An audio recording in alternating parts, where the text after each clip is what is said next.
What you are listening to now is the Central Indiana Sports Report's special Pacers report with Mike Rich, podcast number 303.2, our live Game 7 preview, and a little Central Indiana Sports Report inside secret. Live means I didn't have time to edit it. So there are going to be parts of this podcast where you're going to say, oh, he probably should have edited that out. I didn't. On Saturday night, Mike Rich and I were joined by Codey Emerson of the Greencastle Banner Graphic, our NBA guy John Robertson, my former boss and our Swiss Army knife, Mike Hutsell, and our national sports guy, Will Retherford.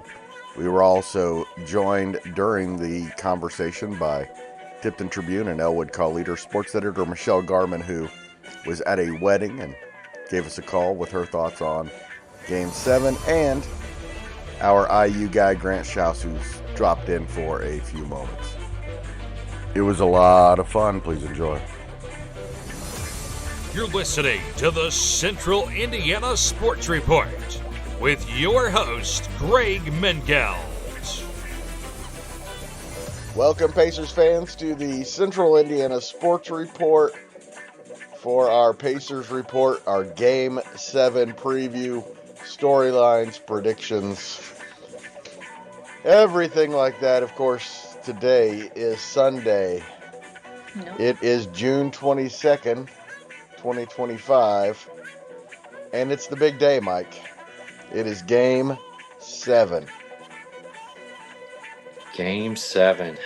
This is the furthest we've ever been in the NBA Finals in team history. So this is really uncharted water, but I'm anxious, but I am super excited. I am really, really excited about tomorrow or today. So without jinxing it, how are you feeling going into the game?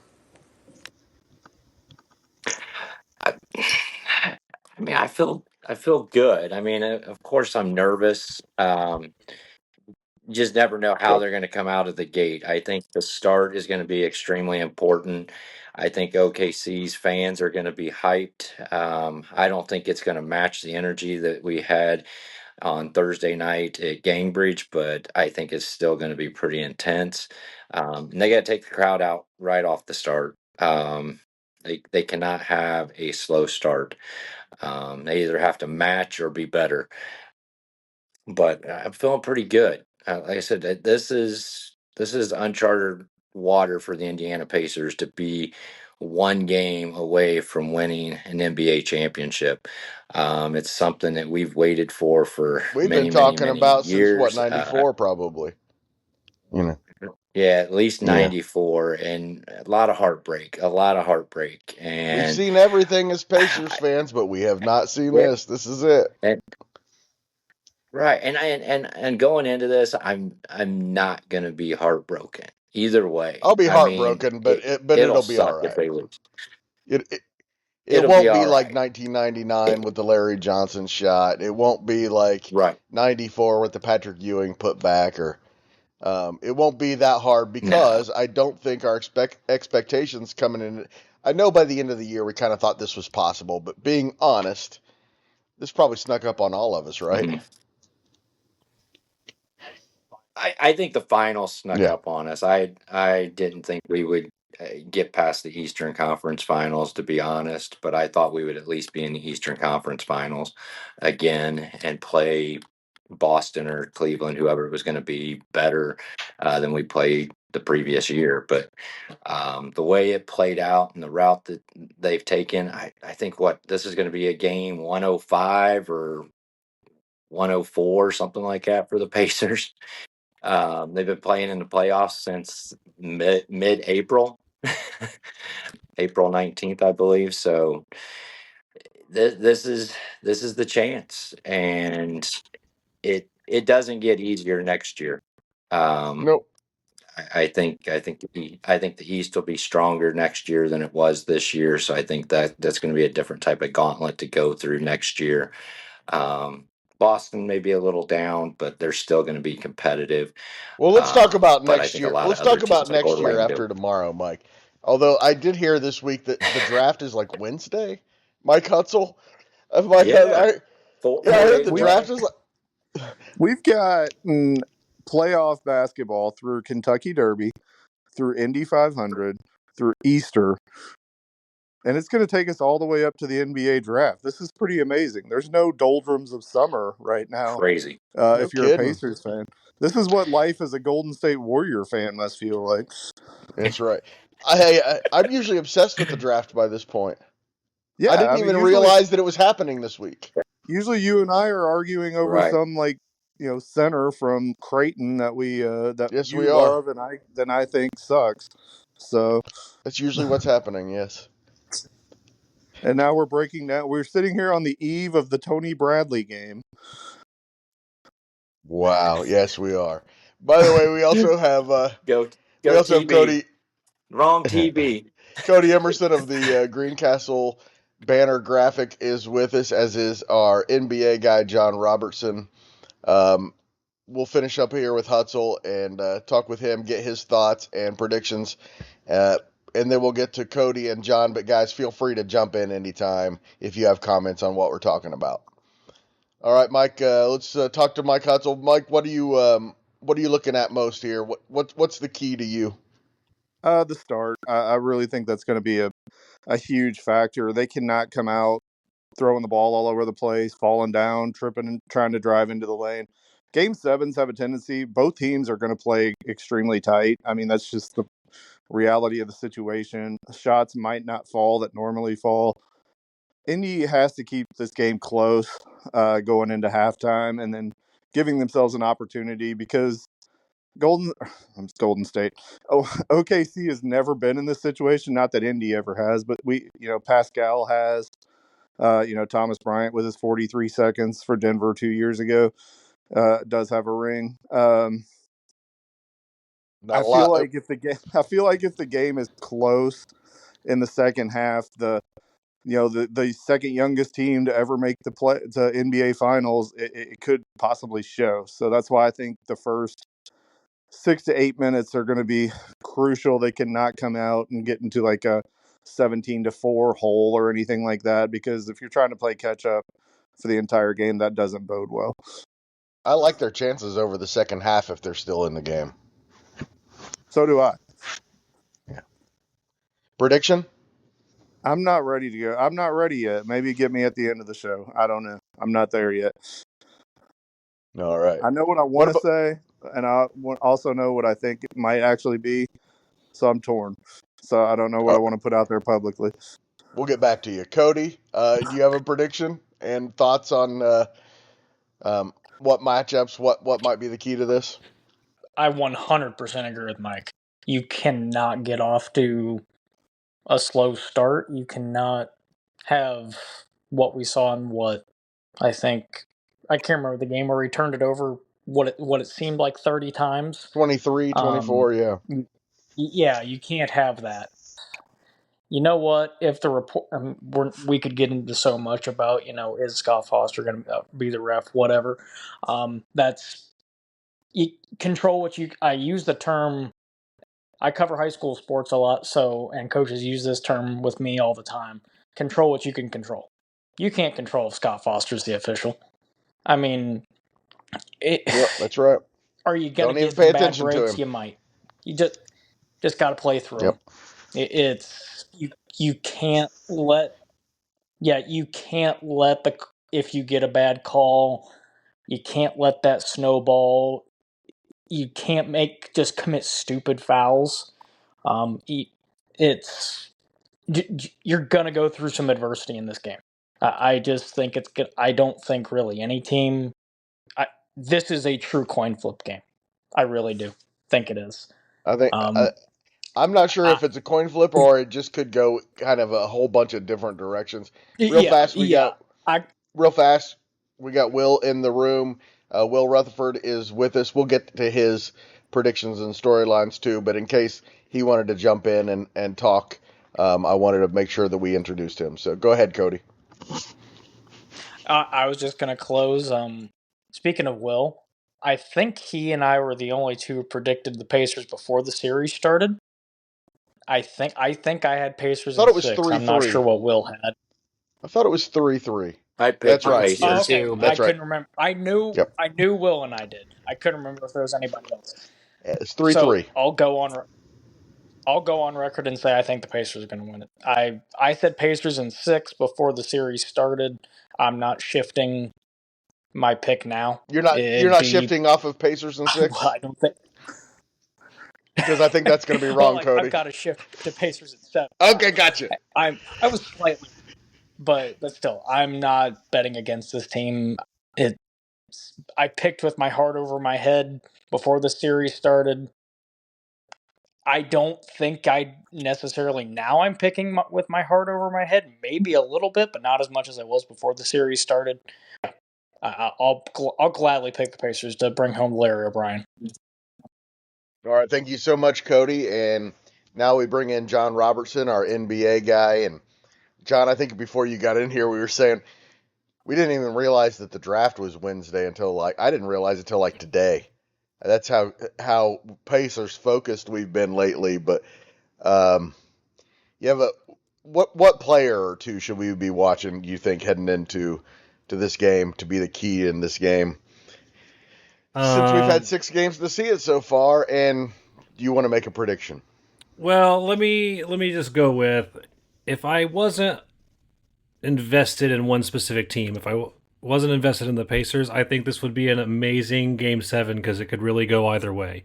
It is one of the best matchups. Like, the storylines could go either side, and I would love that if I wasn't emotionally invested in the Pacers. Being emotionally invested in the Pacers, it's stressful. I really do think you can look at... it's been so stressful. You could look at so many different factors on either side, and it really just it comes down to which one plays out.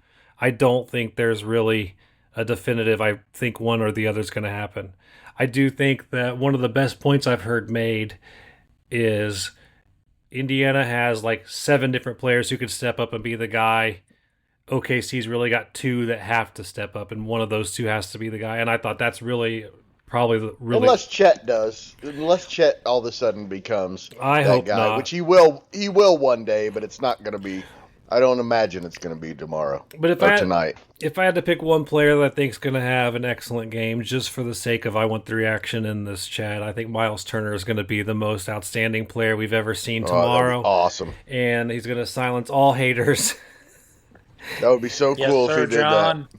that. sign a $30 million contract after Narrative, the game tomorrow night. I really think Pascal's going to have a big game. I do. And I think one of our role players is going to step up and have a big game, but you never know which one it's going to be. But narrative-wise, it really does make sense for Miles to come out and have his big, massive, dominant game, Game 7, when he's been quiet for most of the playoffs.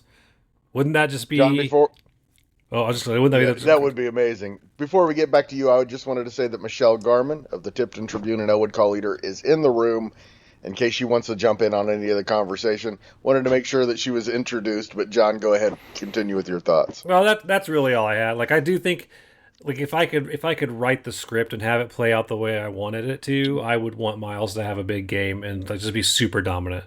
I don't really think that's likely. It could happen, but I don't think it's the most likely scenario.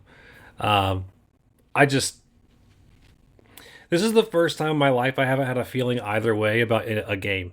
I almost always have a feeling one way or the other, and I have nothing. It's complete neutral for me. I want the Pacers to win so bad, but I have no idea. Yeah, well, I had an incredible feeling the other night. Exactly what was going to happen ended up happening. This one, I could see the Thunder starting out 25-9 and just never giving up control. I could see the Pacers having solved Oklahoma City the other night, running away with it.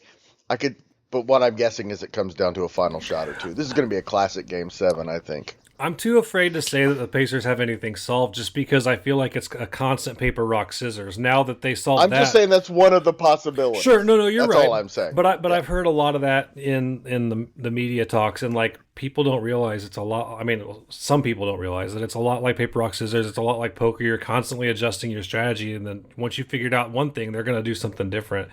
Can you figure that out quickly?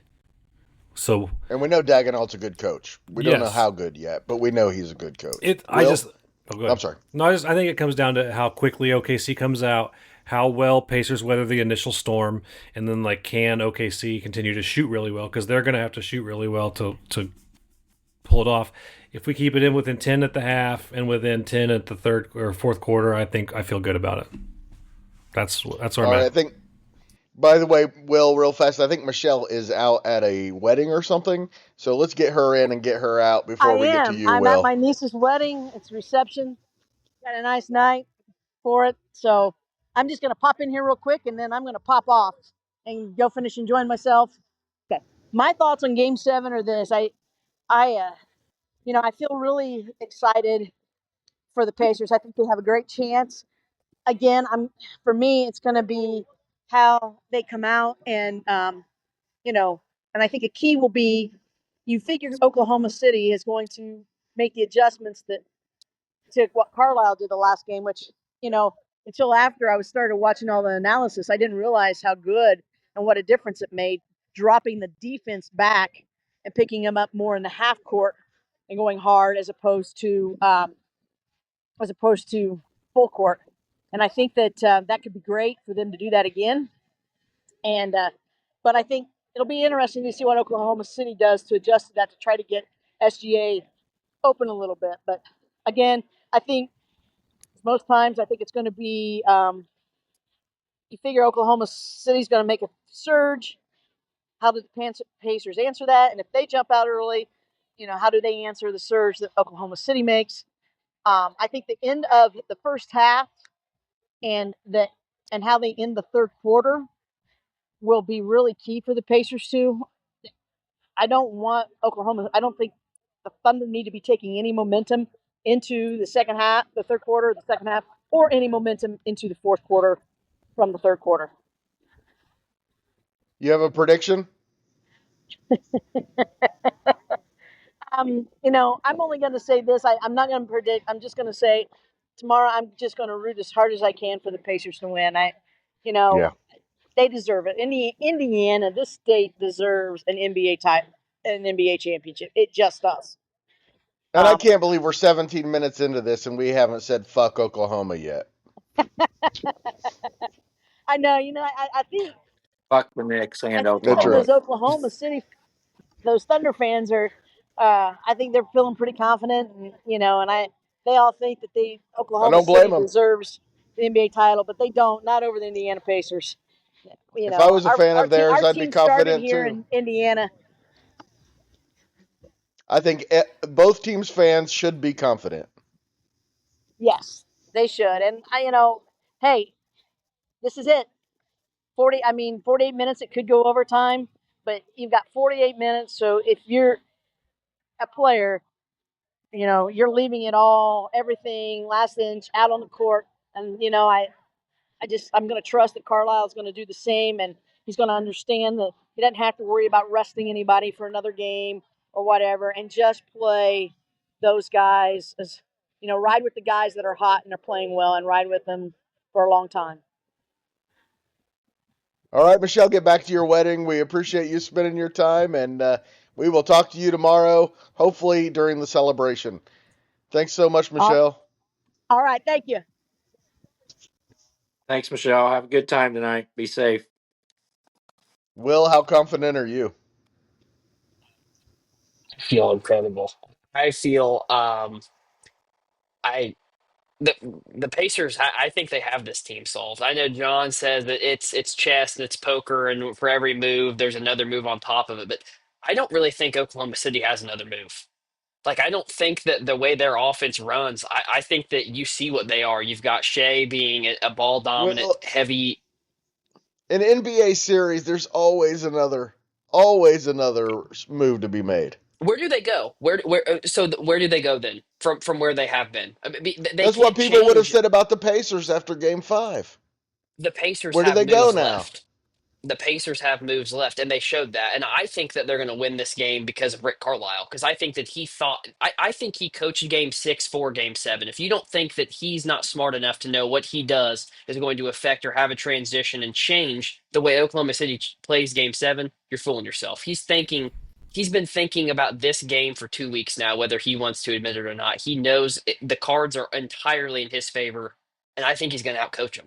I really think that he's going Tommy to out. Bradley, more Tommy Bradley. Is that what we're looking at? I mean, as much as It we could say, be. That's the as crazy much as thing about as this much whole as we thing. as much as we say, we're all on. Tony Bradley put pretty good minutes together He in did. Game 6. I mean, He did for the first I time. don't. I don't.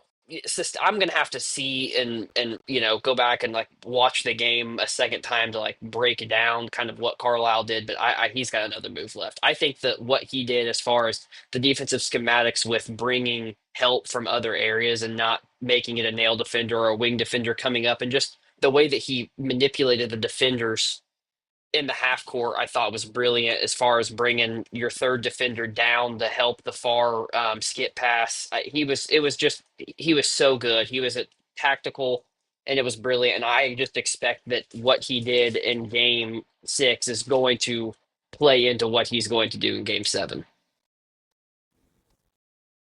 I also think that Carlisle started coaching for this game after the game that Scott Foster reffed. The way he came out and spoke about Scott Foster, he defended him, knowing that this was going to be potentially a chance Mike, that I he would had see not him thought of again in that. a I game had not seven. thought of that at all. That's a And good call. I thought that was a brilliant coaching move by Rick Carlisle to come out and defend, say we were stagnant. It was on us. It wasn't the refereeing. And I thought it was brilliant. And now I think it's even more brilliant going into this game. I think the coach is definitely a plus for the So we're Pacers. off to throw him in the canal train then, right? We're off that? When I made that statement, that was like Pacers rock bottom of the season. In the second half, probably like that Lakers loss was atrocious.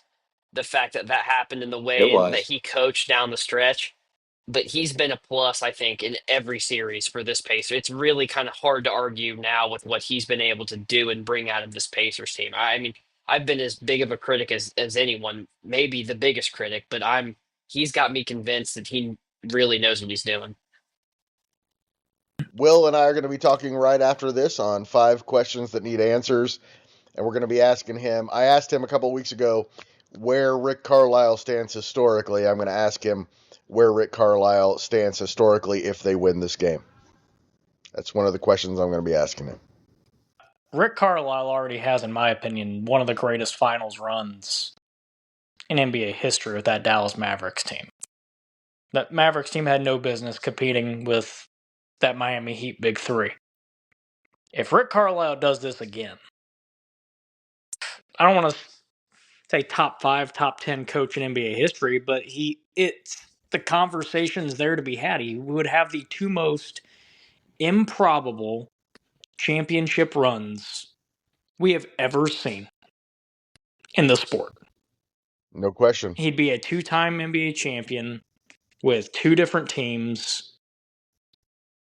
And as far as active coaches, I mean, right up there. Don't know who else. There's a couple you might throw. I mean, you got the Eric Spoelstras of the Spoelstra's world. a good You've one. got, but Rick Carlisle would have the argument for the best coach in basketball. It's Steve Kerr. If he does this again, Yeah. I have my opinions on Steve Kerr. Doc Rivers. Me, Cody. Doc Rivers. No, yeah, Doc Rivers. He's trying to get me started. But I guess you can't argue with the success of Steve Kerr. But I think Mark Jackson should have never gotten fired in the first place, and I'll leave it at that.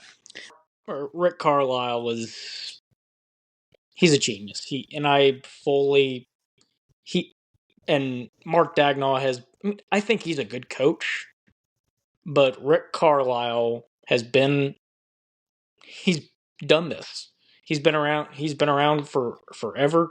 He knows the adjustments to make. Not saying that Dagnall doesn't. Right. But okay, but I'm going to clip this.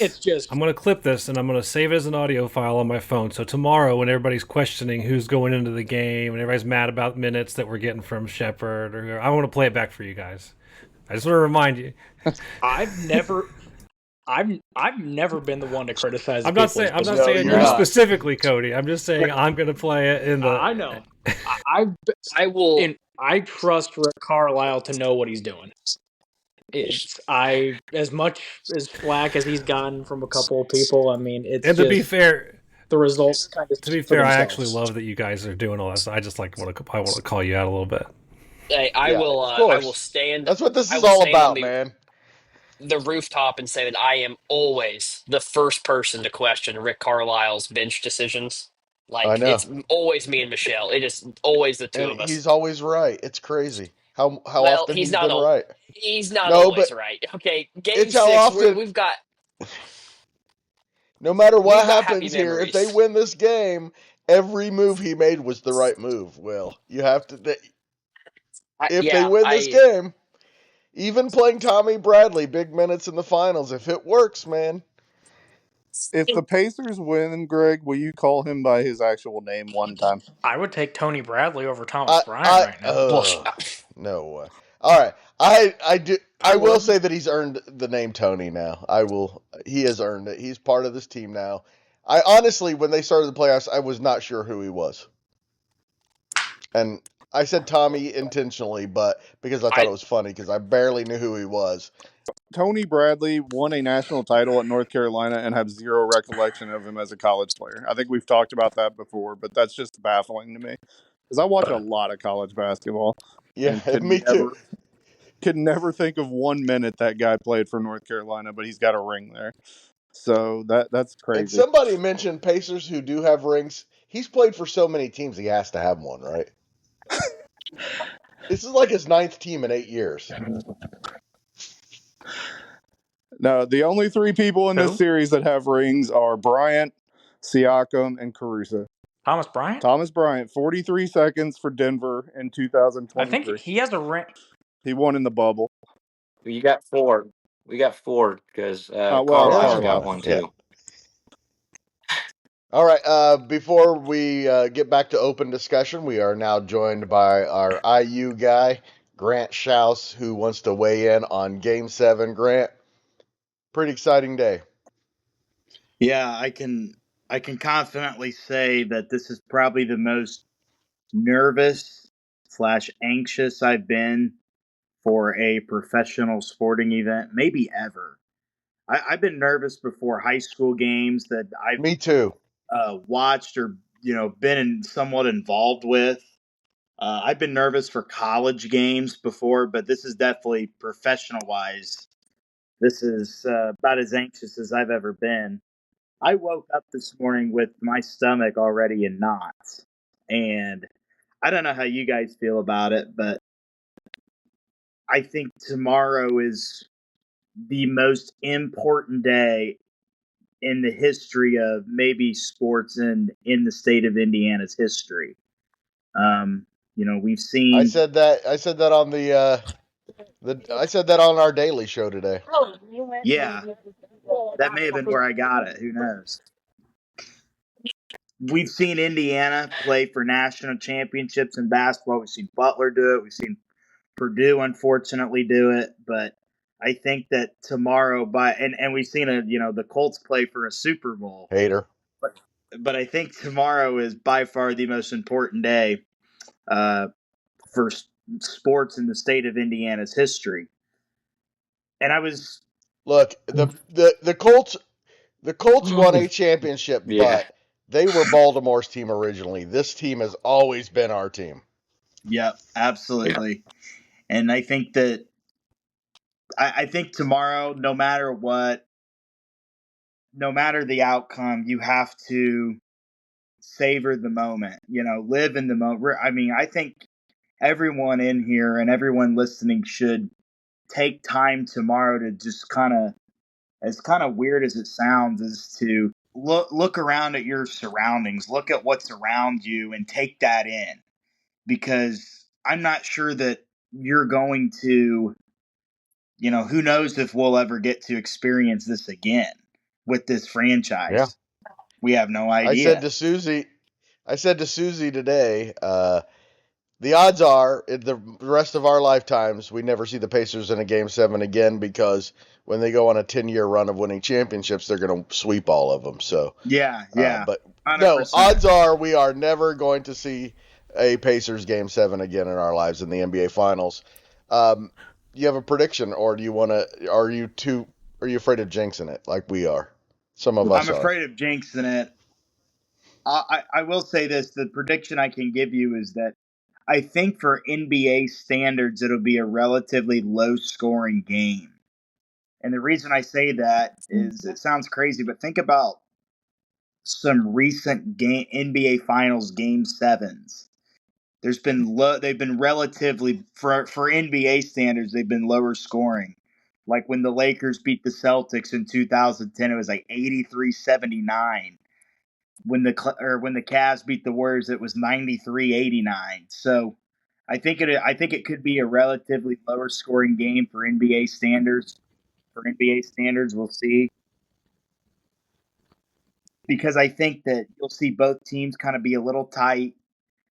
Officials are gonna, I think, let them play a little bit. It's Game 7, I think, but who knows with Scott Foster? You know what I mean? I think that I think they'll let them play a little bit, and I think it's going to come down to coaching. I think it could come down to coaching in a way, and I feel confident that we have a coach who has been here before and has coached on this stage. My thing is I don't want the lights to be too bright, and I don't think they will. I knock on wood. I really don't think they will be too This team bright. hasn't shown that. This team has not shown.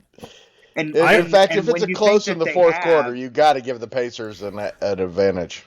I think well, the Game 7 last year from the Eastern Conference, or no, the quarterfinals against New York, I think that the Game Knicks. 7, like the Pacers having that Yeah. experience, I think will. Well, and in closeout games this year, they have dominated every single round in closeout Yes. games, and this is a closeout game.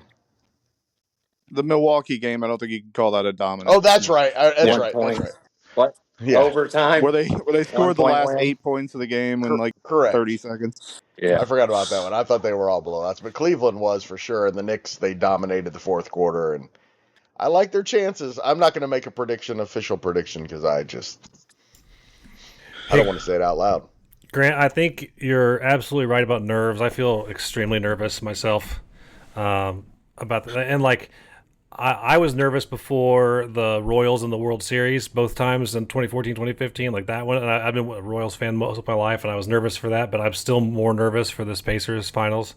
I think the only time I've been more nervous than I am right now is when I personally had to play in the main event of the World Series of Poker, which is like the world's. I mean, it's the biggest event in the world for poker players, and like I got to play that in 2023, and like I was almost gonna throw up that morning. I was sitting like puking in the hotel room, but I would be too. But that's the only thing I can think of that I was ever been more nervous of. Like getting married wasn't even that bad compared to.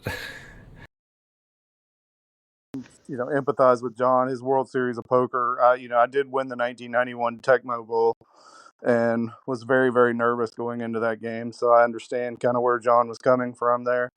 Did you have Bo Jackson? No, it was the Tecmo Super Bowl, so it was QB Eagles all the way. Randall Cunningham. Yeah, I mean, and QB Eagles is his official name in the game. So,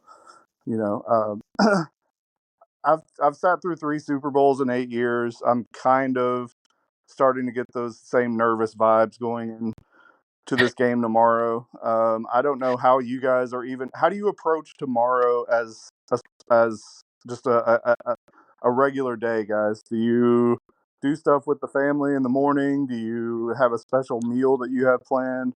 I mean, what do you guys do all day tomorrow to prep for an 8 o'clock tip-off? I'm gonna see how many bush lights I can safely consume and be sober and drive home, and then get there right at 8 o'clock for tip off. That's my plan. Are you a regular Bush Light guy? Or are you a Bush Light Apple guy that Oh my people seem to be god, raving about? Baffle's a spiritual experience, but I'm a normal bush light guy too. Who's going downtown for the celebration if they win? I am.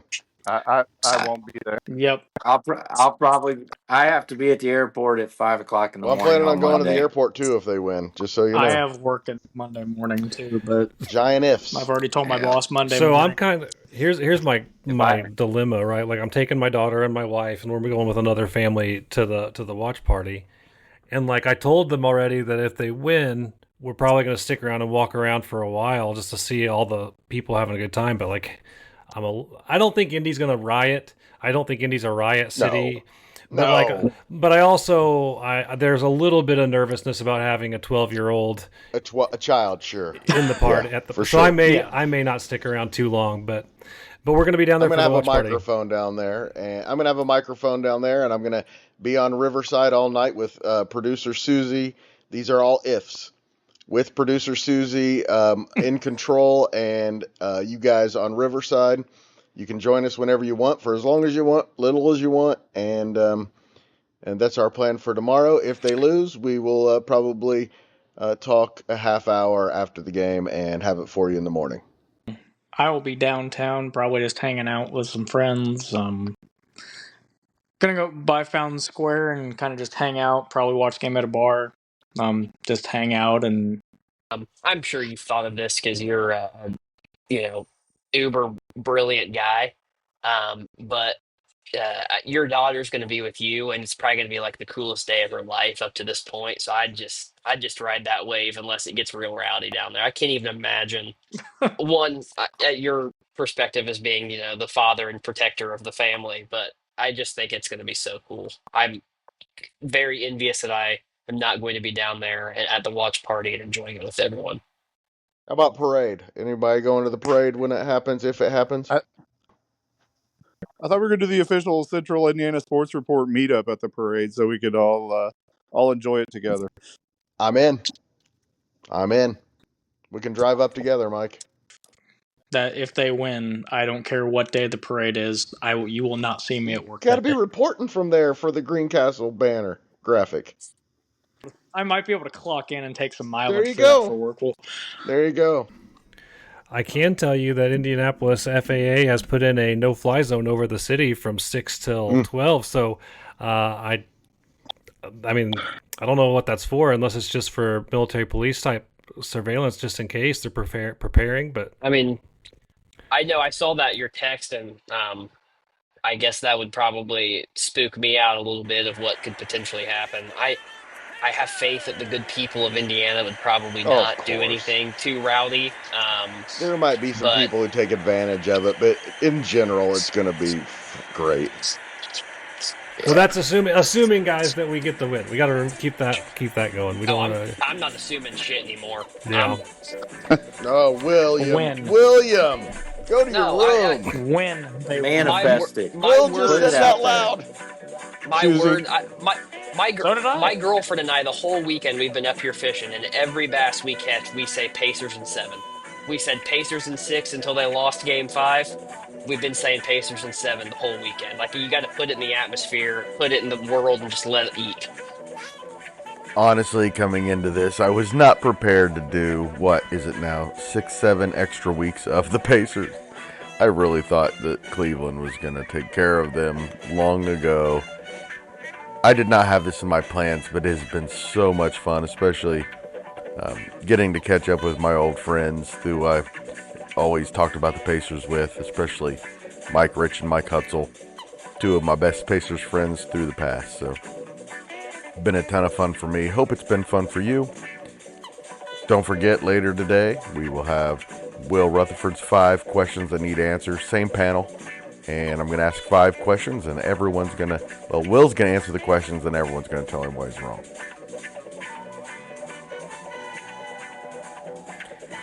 Thanks for listening. Always appreciate it. Please share and go to our YouTube page and subscribe. There's no reason not to. Unless you just listen to a podcast for 40 minutes and aren't interested, which is weird. So go subscribe. Appreciate it. Tell others to do it too. We are taking over Central Indiana sports coverage one podcast at a time. Central Indiana Sports Report is a podcast of ITG Media And I love Susie. Go Pacers. Just one more.